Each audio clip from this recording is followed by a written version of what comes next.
Bueno, el primer ejercicio se nos pide la siguiente tabla: calcular el pH, pOH, la concentración de protones y de hidroxilos de dos sustancias, en este caso el NaOH, o sea una sal, y el ácido ascórbico, que más adelante lo voy a explicar. Primero se nos presenta la concentración inicial de nuestra sal, que es de 0,55 nanomolar. Con esto no podemos hacer los siguientes cálculos, ya que solamente trabajamos con molar, no con nanomolar. Para eso tuvimos que aplicar un factor de conversión de 0,55 nanomolar, multiplicarlo por 1 por 10 elevado a la menos 9, y que nos da un total de 5,5 por 10 elevado a la menos 10 molar.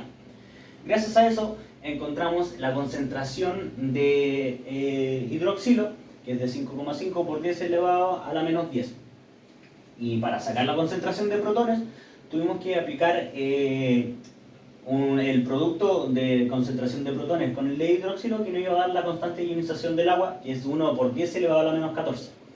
Gracias a esto pudimos encontrar la concentración de protones, que es de 1,8 por 10 elevado a la menos 5, y que gracias a esos dos valores pudimos sacar tanto el pH como el pOH. Bueno, con la siguiente tabla, para solucionar y encontrar el pH y el pOH, la concentración de protones y de hidroxilos del ácido ascórbico, tenemos los siguientes datos, que es, tenemos la concentración inicial de este ácido y también su respectivo Ka, que es 8,0 por 10 elevado a la menos 5, que gracias a eso puedo aplicar esta fórmula para encontrar la concentración de protones, que es raíz de Ka por la concentración inicial, que me dio un total de 3,57 por 10 elevado a la menos 3.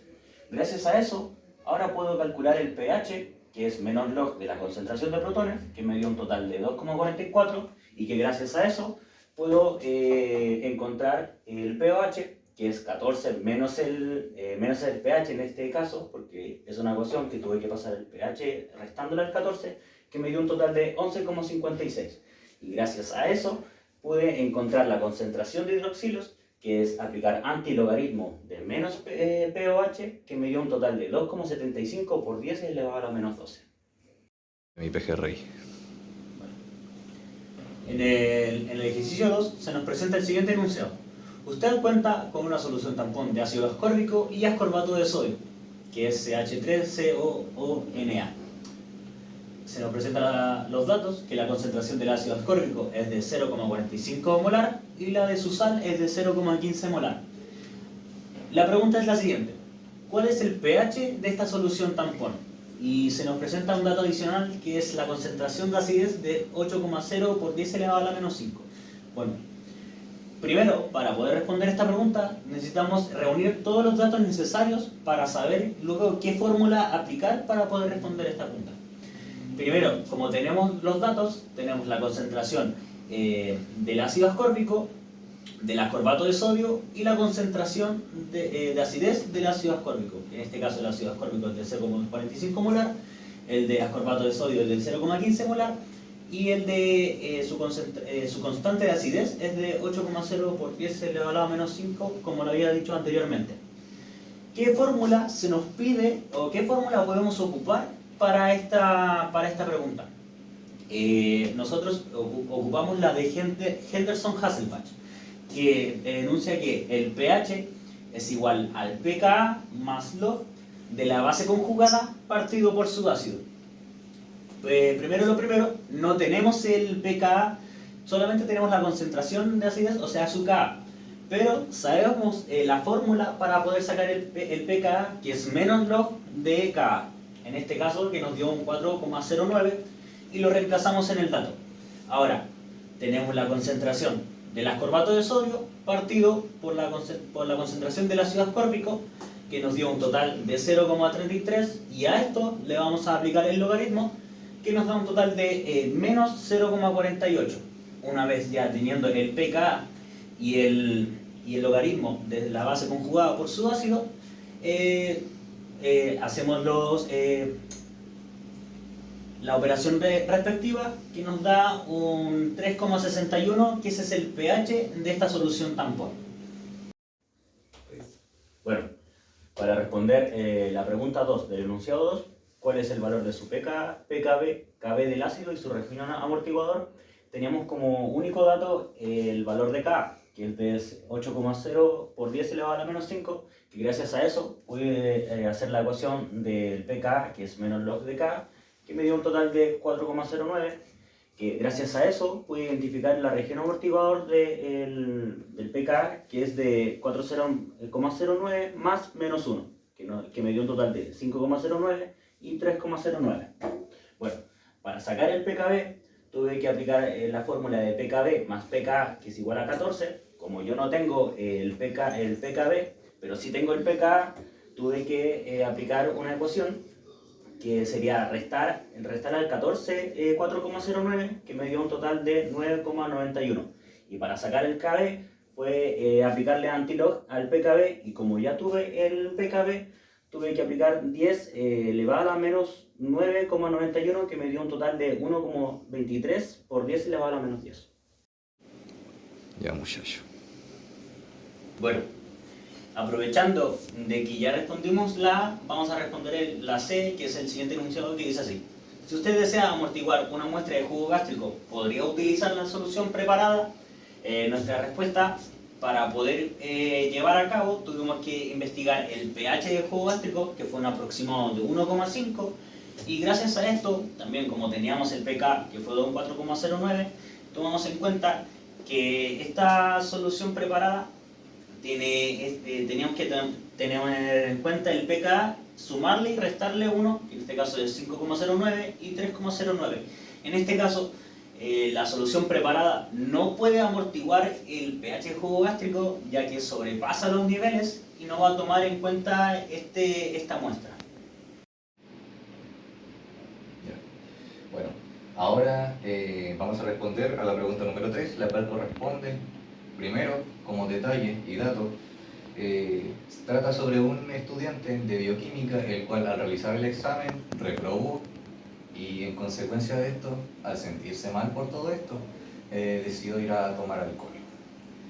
Se excedió de lo que debía, y entonces a la mañana siguiente de esto amaneció con una resaca que le provocó vomitar todo en la mañana, y en paralelo también le provocamos un cuadro diarreico. Al no hidratarse, al constantemente estar vomitando, se le eliminaban muchas de sus sales minerales. Entonces, al no saber ni recordar la clase que correspondía a ácido-base, él no podía comprender qué era lo que sucedía en su organismo. Entonces, ¿qué hicieron? Los padres lo vieron y lo llevaron a urgencias, donde los resultados de los exámenes que le hicieron corresponden a estos datos que se encuentran acá. La concentración de bicarbonato se encontraba a 16 milimoles, y dentro de los parámetros normales que se nos presentan acá, podemos comparar los datos del paciente para poder así determinar un diagnóstico adecuado. Y acá, como podemos ver, el pH de esta persona está bajo el rango, y además de eso, la presión de CO2 se encuentra en el rango, pero también se encuentra deficiente la concentración de bicarbonato de esta persona. Entonces, con estos datos presentados, la persona presenta una acidosis metabólica.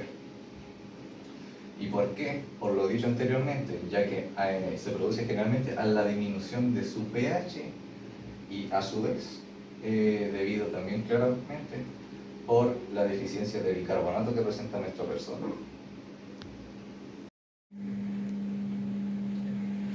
Bueno, acá para poder saber por qué tiene que ocurrir una hiperventilación con mecanismo compensatorio, y eso es debido a que para que la persona pueda estabilizarse,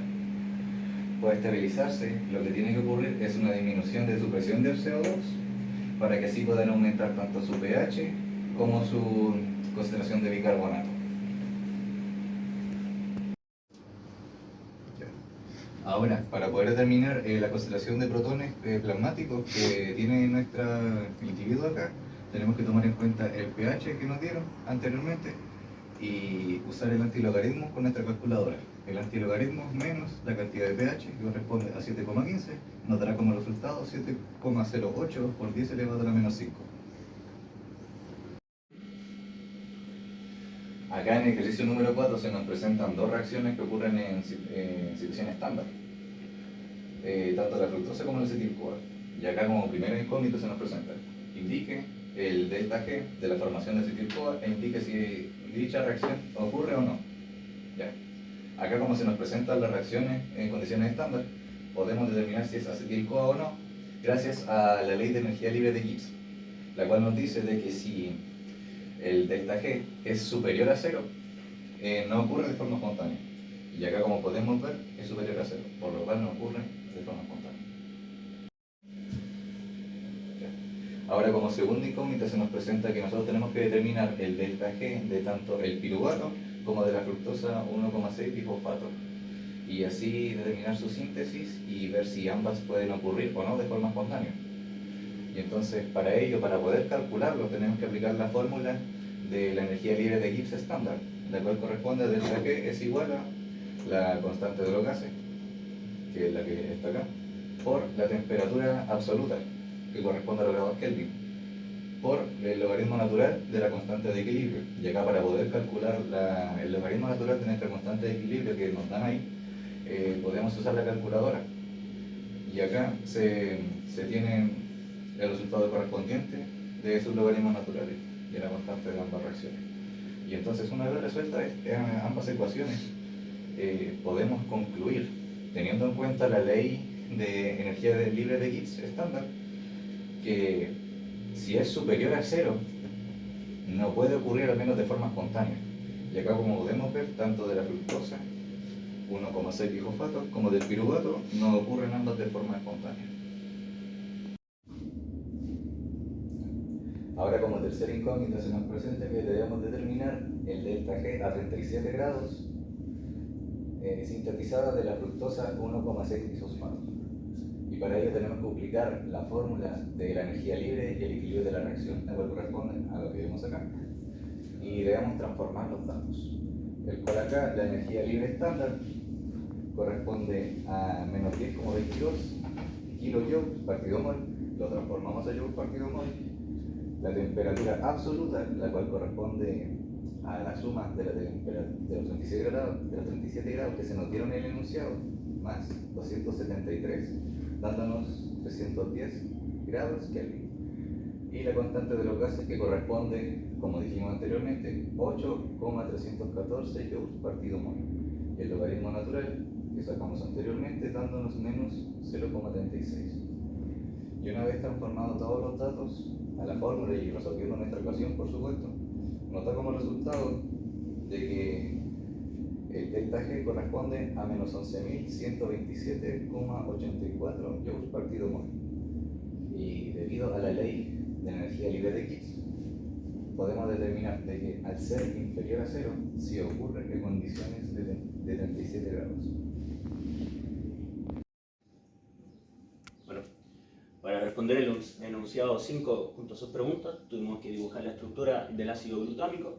Al percatarnos que tenía 3 pK diferentes, tuvimos que dibujar sus 4 estructuras. Ya una vez protonado, el punto deuterión y el desprotonado, nos percatamos que encontramos el punto deuterión, por lo que pudimos pasar a la siguiente pregunta para encontrar el punto isoeléctrico, que utilizamos un cálculo de la suma de los dos pK, tanto el pK1 como el pK2, eso partido por 2, en el que nos dio un resultado de 3,22, por lo que esta estructura deuterión tenía un punto isoeléctrico de 3,22.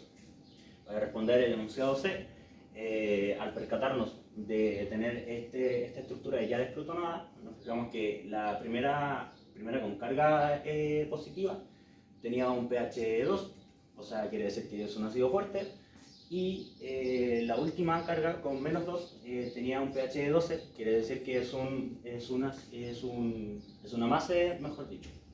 Y para responder la pregunta D, investigando sobre el ácido glutámico, podemos decir que es un ácido polarácido, que a partir del cual se pueden sintetizar otros aminoácidos. Acá se nos presenta como sexta incógnita que debemos calcular tanto el Km como Vmax en primer lugar, el AEC2 más ADN viral, sin presencia de fármaco, en presencia del fármaco anti-COVID-1 y en presencia del fármaco anti-COVID-2. Entonces, una vez nosotros podemos tanto identificar el Vmax como el Km, el cual en este caso sin el fármaco corresponde a 40 milimol y 18 milimol en Km, con fármaco anti-COVID-1 corresponde a 20 milimol el Vmax y el Km corresponde a 18 milimol, y pudiendo finalizar con el anti-COVID-2 correspondiendo a 40 milimol en Vmax y 32 milimol en Km. Eso quiere decir que respondiendo a la pregunta B, si cuál tiene más afinidad con el ADN viral, podríamos concluir con que el anti-COVID-1, al tener un KM menor a la diferencia del KM del anti-COVID-2, podríamos decir que el anti-COVID-1 tiene más afinidad de tratar con el ADN viral. Ya. Ahora, para poder determinar si tanto el ADEC2 más ADN viral y esto mismo, pero en presencia del anti-COVID-1, es el tipo de inhibidor que tiene, debemos darnos cuenta en su KM, el cual si se mantiene constante podría ser no competitivo o inactivo. Y como podemos ver, en este caso sí es así. Bueno, para responder la pregunta del enunciado 6, dibujar un gráfico de doble recíproco de la ADEC2 sin fármaco y también con presencia del anti-COVID-1, al realizar este gráfico nos percatamos de que como los dos tenían la misma AKM, esta línea iba a ser constante, por lo que no iba a presentar una mayor variación o una mayor visibilidad al momento de presenciar el gráfico de doble recíproco. Bueno, este fue nuestro trabajo de la primera evaluación de bioquímica. Gracias por su atención y espero que se hayan podido dar a cuenta los... Bórralo.